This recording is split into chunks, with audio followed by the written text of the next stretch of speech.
Hi வணக்கம்.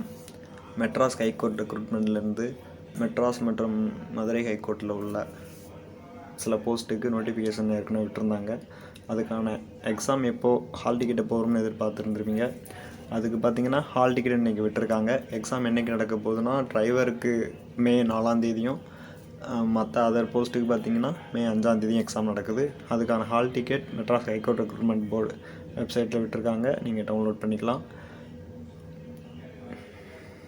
நீங்கள் download hall ticket for common examination, அதாவது telephone operator, xerox operator, typist, cashier, அதுக்கான link மேலே இருக்குது. அதுக்கு அடுத்து டிரைவருக்கான லிங்க் இருக்குது. டிரைவருக்கான எக்ஸாம் மே 4ஆம் அதர் போஸ்ட்டுக்கு பார்த்திங்கன்னா மே 5ஆம் நடக்குது. அதுக்கான ஹால் டிக்கெட்டை நீங்கள் இந்த லிங்கை கிளிக் பண்ணி டவுன்லோட் பண்ணிக்கலாம். உங்களோட அப்ளிகேஷன் நம்பர் இல்லைனா ரெஜிஸ்ட்ரேஷன் இமெயில் ஐடி போட்டு டேட் ஆஃப் பர்த் போட்டு கேப்சா என்ட்ரு பண்ணி சப்மிட் பண்ணிங்கன்னா உங்களோட ஹால் டிக்கெட் என்ட்ரு பண்ணிக்கலாம். எக்ஸாம் சென்டர் பார்த்திங்கன்னா திருச்சி, மதுரை, சென்னைன்னு 3 இடத்துல நடக்குது. அங்கே எழுதிக்கலாம். Okay, thank you.